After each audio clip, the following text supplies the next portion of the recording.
lima azzamallah min ta'ah atau maksiyah. Sudah? Kayaknya sampai sana kayaknya.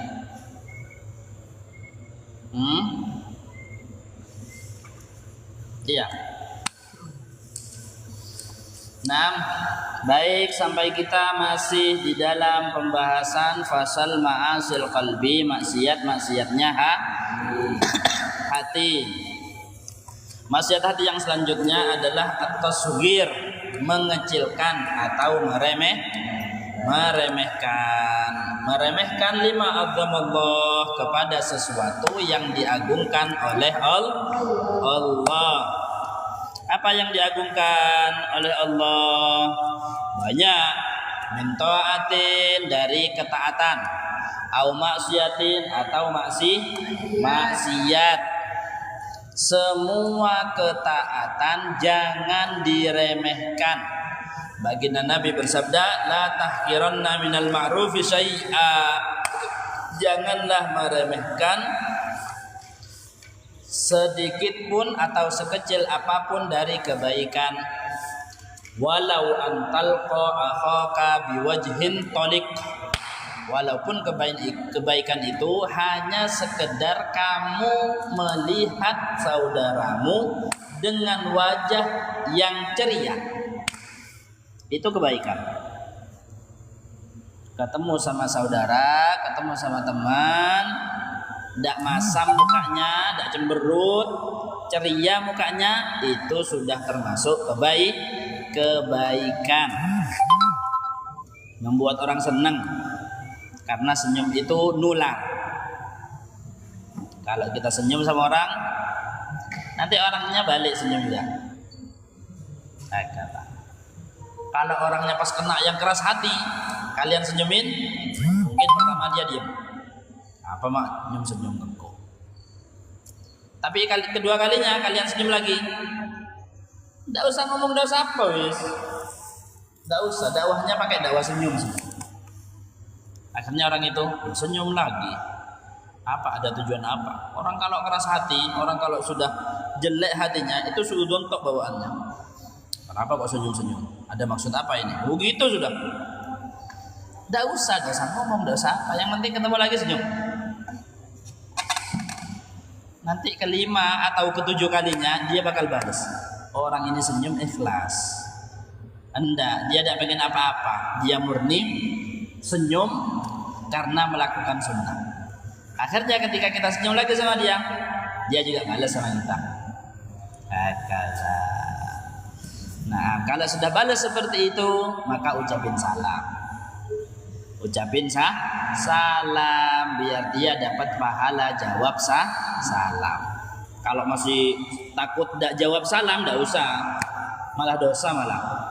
Karena menjawab salam hukumnya wajib, ngucapin salam hukumnya sunnah. Tapi ngucapin salam lebih afdal daripada jawab salam. Itu termasuk dari perkara yang sunnah, tapi lebih afdal dari yang wajib. Ada sebagian perkara yang walaupun sunnah hukumnya, tapi dia lebih afdal daripada yang wajib. Seperti contohnya ngucapin salam, jawab salam wajib, tapi yang ngucapin lebih afdal. Seperti contohnya membebaskan hutang. Ada orang punya hutang, yang wajib itu kita nagih. Kan sudah perjanjian, kapan mau bayar hutang? 1 bulan lagi, siap. Tanggal berapa? Tanggal 5? Iya, tanggal 5. Ketika tanggal 5, kita wajib untuk ngingetin.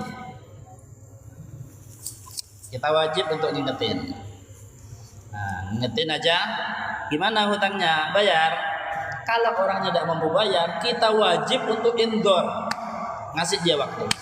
Kalau orangnya memang tidak punya uang, aduh saya bahagia, apa saya bahagia, kita wajib untuk indor. Wa in kana dzu usratin fanadhiratun ila maisarah. Kalau umpamanya orang yang punya hutang, dzu usratin, dia lagi mengalami kesulitan, artinya ekonominya lagi melarat, tidak ada yang mau dibuat bayar hutang, fanadhiratun ila maisarah, maka wajib untuk nunggu sampai dia bisa bayar hutang. Itu hukumnya wajib. Nunggu itu wajib. Jangan dipaksa. Orang tidak punya kok. Kecuali kalau orangnya punya tapi tidak mau bayar, beda. Tapi orangnya ini memang tidak punya. Yang mau dimakan aja repot, tidak ada. Masih suruh bayar utang. Ya tunggu. Wajib itu. Untuk ngasih dia waktu. Ya sudah, 1 bulan lagi ya. Ya, makasih. Mau dia padahal makasih. Padahal kewajiban kita untuk biarin. Ya beda emak. Masa pakai orang nggak bisa bayar utang. Memang asli ya. Memang asli tidak punya uang, tidak punya sesuatu untuk bayar hutang. Ya kecuali kalau ya bayar hutang tidak bisa. Tapi benar statusnya akan mie ayam, saya kuring, boh, repnya besen, nak tak majer, beda. Itu bisa kita paksa, boleh kita paksa. Kita paksa lewat kalau melihat uangnya langsung ambil uangnya, sekedar dengan yang dia hutang sama kita. Atau kalau enggak barangnya, boleh. Nggak tahu. Kalau memang sudah jelas-jelas bisa bayar, tapi dia tidak mau bayar. Tapi kalau memang tidak mampu, ya tidak wajib untuk kita kasih waktu. Nah, hukumnya wajib. Membebaskan dia dari hutang hukumnya sunnah. Sudah wis, yang kepelunas tapi kok ini hukumnya sunnah. Tapi kesunahan ini lebih afdal daripada yang wajib, yaitu ngasih waktu untuk orang yang tidak bisa bayar hutang. Paham ya? Nah, balik lagi. Sesuatu yang diagungkan oleh Allah dari ketaatan atau kemaksiatan. Kalau sudah berhubungan dengan ketaatan, maksiatan, ingat baginda Nabi pernah bersabda, Allah akhfadha khalaqan fi thalathin. Allah menyembunyikan 3 hal dalam 3. 1. Akhfallah ridahu fi ta'atih. Allah menyembunyikan ridhonya Allah atau kasih sayangnya Allah, rahmatnya Allah di dalam ketaatan kepada Allah. Fala tahqiranna minat ta'ati syai'a. Maka jangan sampai meremehkan kebaikan sekecil apapun. Ingat sama cerita ada pelacur yang akhirnya masuk surga karena ngasih minum kepada anjing yang lagi kehausan, lagi sekarat. Kasihan dia, rahmat dia, akhirnya dikasih minum. Hidupnya dia melacur, tapi karena beneran ikhlas dia mendahulukan anjing itu, merasa dia kalau anjing ini lebih afdal daripada dia adalah orang yang terhina, perempuan murahan. Tidak sombong sama sekali dia, tidak punya sifat sombong. Dikasih rahmat, kasih sayang, kasihan sama anjing, akhirnya dia dapat dikasihani sama Allah. Maksiat sama, wa ghadabahu fi ma'siyatihi. Allah itu menyembunyikan kemurkaannya Allah di dalam maksiat kepada Allah. Sekecil apapun maksiatnya jangan diremehkan. Takutnya Allah marah gara-gara maksiat yang kecil itu.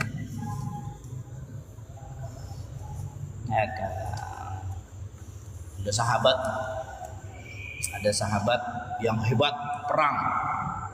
Banyak orang kafir mati. Habis itu syahid.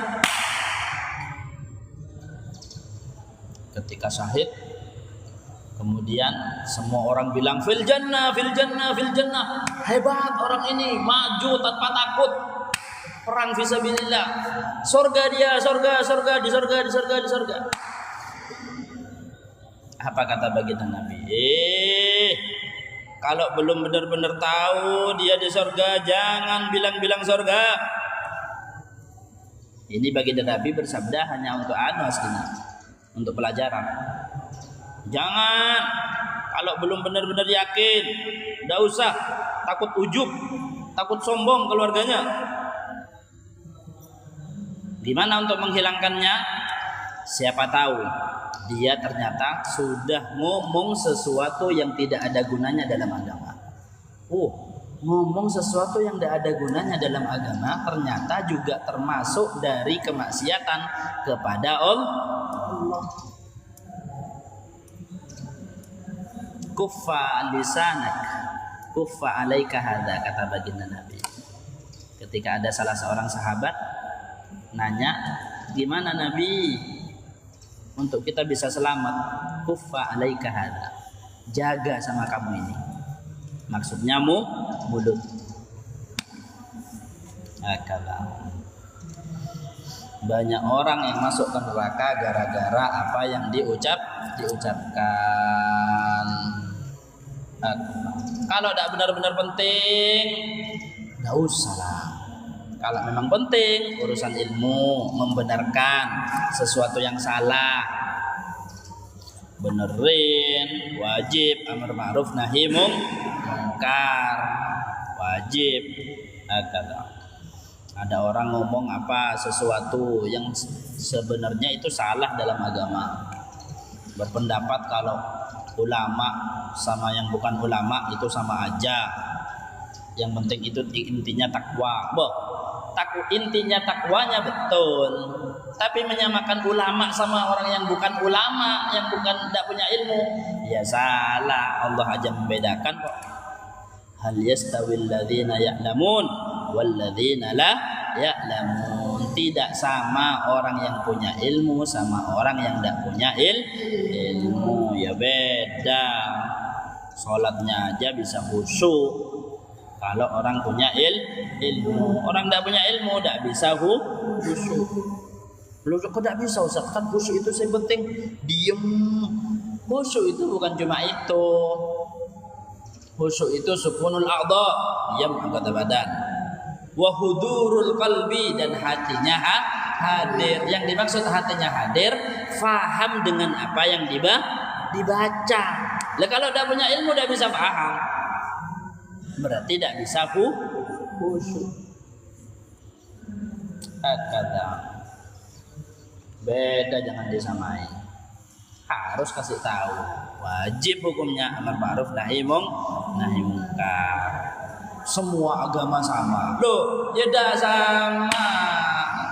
Semua agama bisa masuk surga. Loh, ini bertentangan sama Al-Qur'an.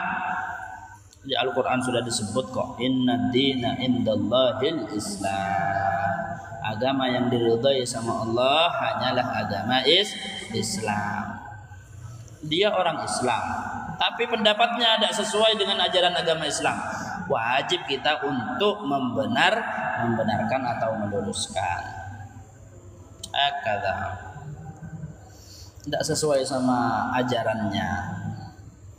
Iya, kalau dia bukan Islam, ikut ajaran luar Islam, dia bukan orang Islam, ya masuk akal masih. Ini orang Islam tapi tidak mengikuti ajaran Islam, bawa nama Islam lagi. Dan Islam itu seperti itu, tapi tidak ngerti sama ajaran agama Islam.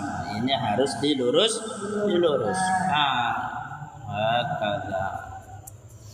Nah, sudah balik lagi. Termasuk dari maksiatnya hati adalah meremehkan ketaatan atau kemaksiatan sekecil apapun. Itu maksiat sudah. Apalagi meremehkan sesuatu yang diagungkan oleh Allah, au Qur'anin, atau meremehkan Al-Qur'an. Al-Qur'an itu tidak sama seperti koran, tidak sama seperti buku yang lainnya. Al-Quran itu adalah kalamullah, la yamassuhu illal mutahharun. Nyentuh Al-Quran saja tidak boleh kecuali dalam keadaan suci atau punya wudu. Tidak punya wudu haram nyentuh Al-Quran. Kalau nyentuh kitab yang lainnya tidak apa-apa, tidak punya wudu pegang, tidak masalah. Tapi Al-Quran hukumnya haram untuk disentuh kalau tidak punya wudu. Al-Quran disamain kayak buku, taruh di bawah. Lo meremehkan ini namanya. Tidak boleh buat acara yasinan rutinan, tapi ketika baca yasin taruh yasinnya di bawah. Aduh, lebih baik tidak usah ada acara, karena maksiatnya di dalamnya lebih besar. Tidak usah. Kalau mau buat acara, tanggung jawab juga dengan adab-adabnya. baca Yasin apa, jangan taruh bau. Al-Quran aslinya bukan cuma Al-Quran, semua kitabnya Allah. Taurat, Injil, Zabur, dan semua kitab-kitabnya Allah itu yang ada berapa semua kitabnya Allah yang diturunkan? Nah, yang 4 yang wajib diketahui sebenarnya seluruhnya ada 104 kitab.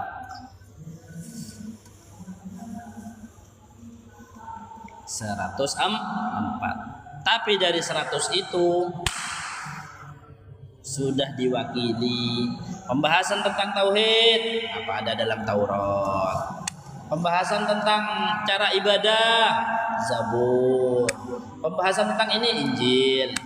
Dan semua kitab-kitab itu semuanya pesan-pesan yang ada di 103 kitab itu semuanya ada dalam satu kitab namanya Al-Quran. Jadi sudah mencakup di Al-Quran itu semua dari kitab-kitab sebelumnya ada di Al-Quran.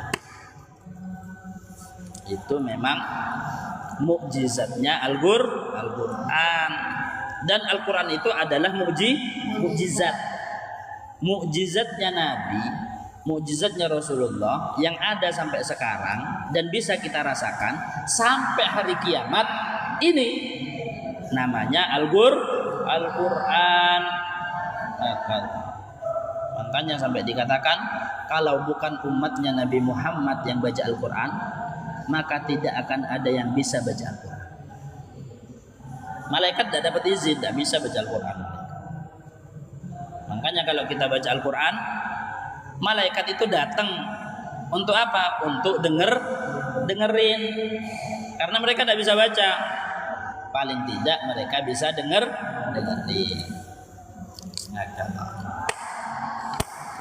Jangan meremehkan sama Al-Quran. Ngelihat Al-Qurannya tok sudah dapat pahala. Apalagi baca. Kalau baca sambil ngelihat Ustaz, dapat 2 pahalanya. Pahalanya baca dan pahalanya ngelihat. Makanya kalau lagi ada Yasin apa, bisa baca Al-Quran, bisa sambil ngelihat, sambil lihat Al-Qurannya.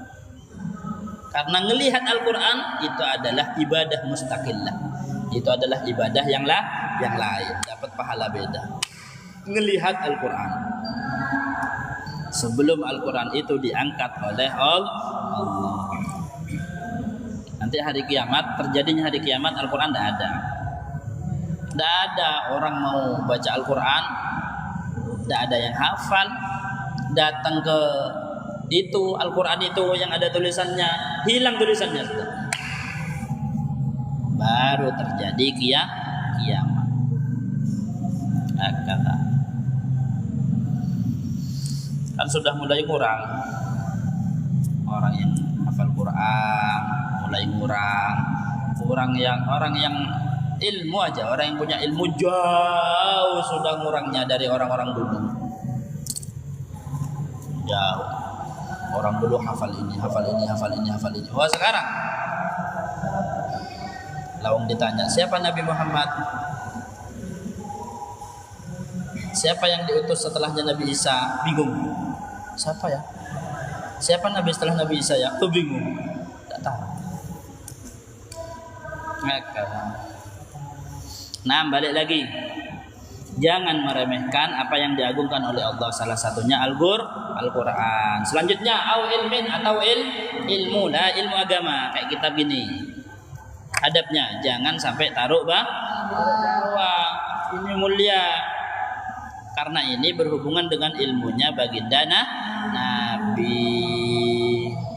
Ilmu agar kita tambah dekat sama Allah. Ilmu untuk bisa nyampe atau diizinkan masuk surga.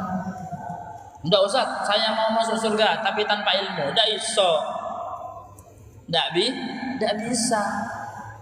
Tanpa ilmu, salatnya amburadul, wudunya sekarepan. Akhirnya wudunya dak sah dan dia tidak tahu kalau hukumnya dak sah. Salatnya otomatis tidak sah. Salah satu tanda akhir zaman, salah satu nanti tanda akhir zaman, ada 1000 orang yang sholat dan tidak ada satupun di antara mereka yang diterima, yang sah sholatnya. Kok mau diterima? As-sah aja ndak? Salah satu tanda akhir zaman, ada 1000 orang yang sholat dan tidak ada satupun di antara mereka yang as-sah sholatnya. Apa masalahnya? Karena mereka tidak punya ilmunya. Mereka tidak punya ilmunya. Sesuatu yang dilarang dalam sholat mereka tidak tahu. Sekarang yang diharam-haramkan saja banyak yang tidak tahu. Pacaran, Ustaz nanya, dari 100 anak 75 semuanya jawab apa hukumnya pacaran. 75 dari 100 anak jawabnya rapopo, tidak apa-apa, yang penting tidak hamil. Apa? Ini bukan ilmu ajaran agama Islam. Ini ilmu karpe dewe ini. Harus, makanya talabul ilmi faridatun ala kulli muslim. Mencari ilmu itu hukumnya wajib atas setiap orang Islam. Sampai baginda Nabi ini biar orang-orang ini tetap semangat untuk dengerin ilmu, tidak bosan, tidak kurang ajar sama ilmu, biar diem beneran. Baginda Nabi bersabda, huduru majlisi ilmin sa'ah khairun min salati alfi raka'ah. Hadir dengerin majelis ilmu, ada majelis ilmu, ada ilmu yang dikeluarin, ceramah, hadir sa'ah walaupun sekejap, anggap 1 menit, khairun min salati alfi raka'ah, lebih baik, pahalanya lebih afdal daripada sholat 1000 rakaat, sholat sunnah 1000 rakaat.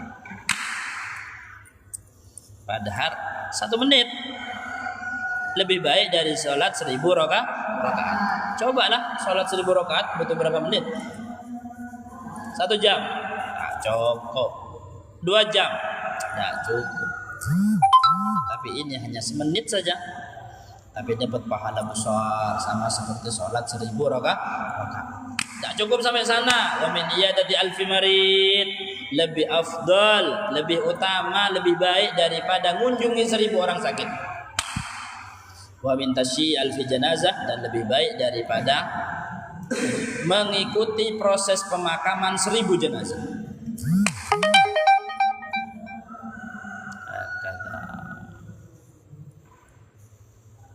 Mengikuti proses pemakaman 1000 jenazah. Padahal 1 jenazah aja ngikutin sampai selesai, falahu qiraton, kata baginda Nabi, dapat pahala 2 qirot. Apa qirot itu, Ustaz? Sahabat tanya, apa qirot itu ya Rasulullah? Mal qirot ya Rasulullah? Apa itu qirot ya Rasulullah? Mal qiratain. Apa itu 2 qirot? Mithlal jabalainil azimain, sama seperti 2 gunung yang besar. Asgharuhuma, yang paling kecil gunungnya, perumpamaan gunungnya, mithlu jabal Uhud, sama seperti gunung Uhud. Yang namanya gunung tetap beda gunung ini, di gunung ada gundukan tanah namanya, orang cuma ada tanah agak tinggi, gundukan tanah, tidak bisa dibilang gunung. Kalau sudah disebut gunung, berarti ada hutannya, batu-batunya besar-besar. Kerikilnya gunung loh, kerikilnya gunung besarnya pada bisa 1 bungkuk. Itu kerikil. Itu baru namanya gunung. Itu 1 jenazah, mulai dari awal nyolatin sampai dimakamkan, baru selesai pulang dapat pahala 2 qirot, 2 gunung.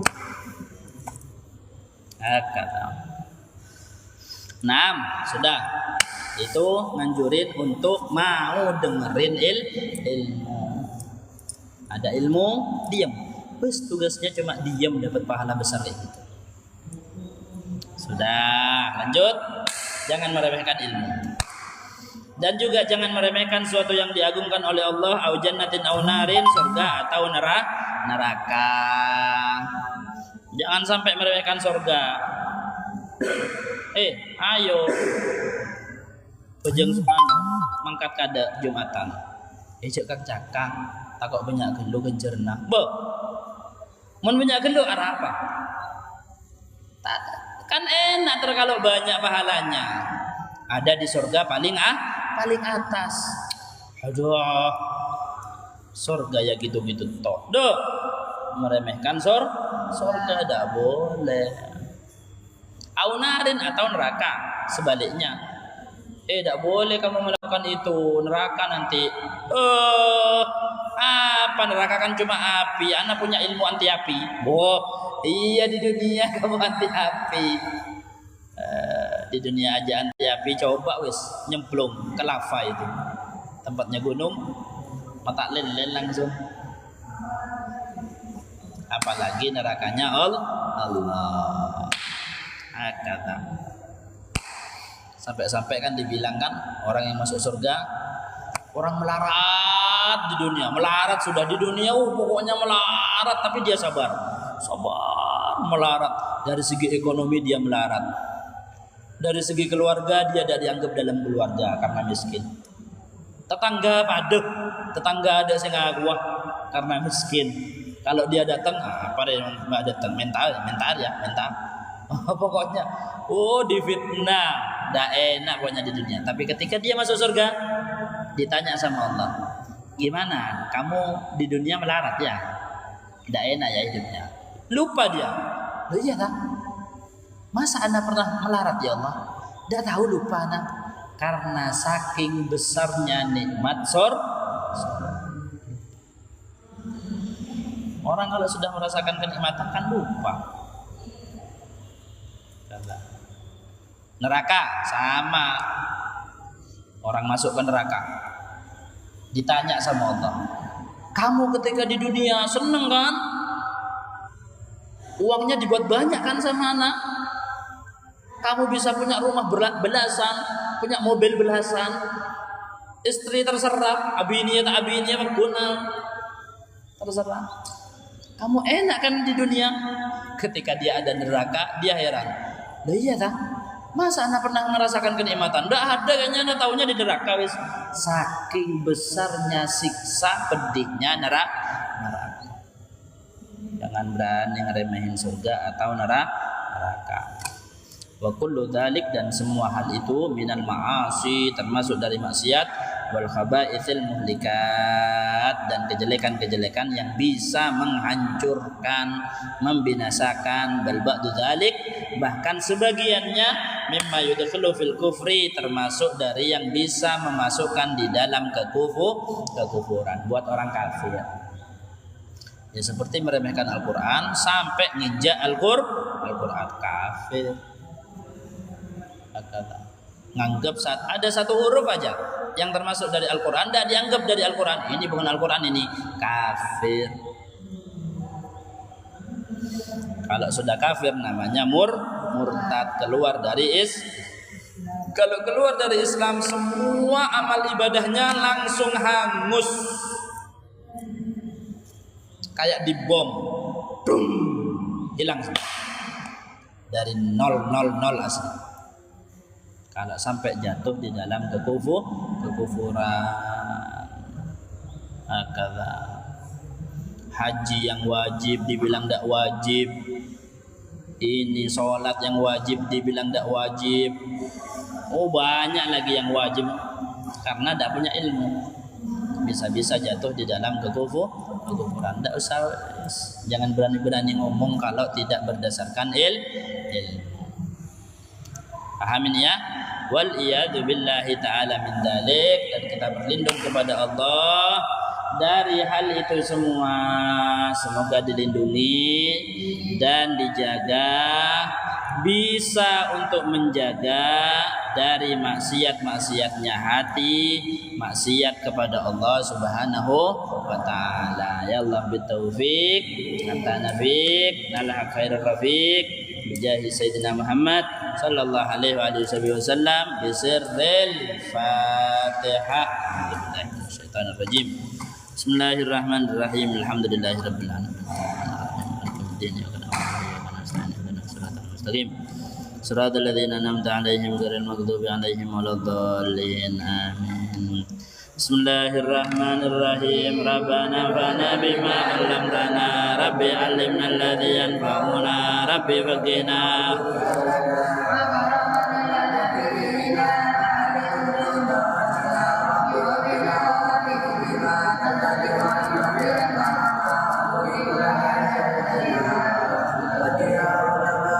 bil khairi wa nafa kulla syarr. Rabbana aslih lana kulla su'un wa aqirna bil ridha bikal uyun wa qina rabbana kulla tuyun qabla ayatiyana. Salatullahi tasal mustafa fanilal haqi ta'ana wal wafa bi kitabin fihi linnasi sifa wa ala lalil kiramin. Allahumma hadina bi hudak wa ja'alna mimman nasarif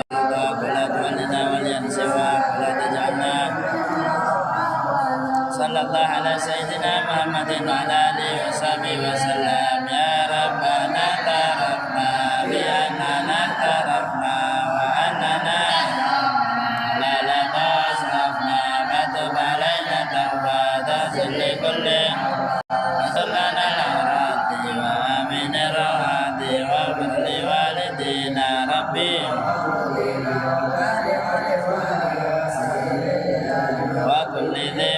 أو جيرة أو صحبة والمسلمين أجمعين يا ربي فضلا وجودا منانا باكتساب منا بالمصطفى رسولنا ذا بكل بالمصطفى رسولنا ذا بكل سول بالمصطفى رسولنا ذا بكل صلى وسلم ربي عليه أنت الحبيب.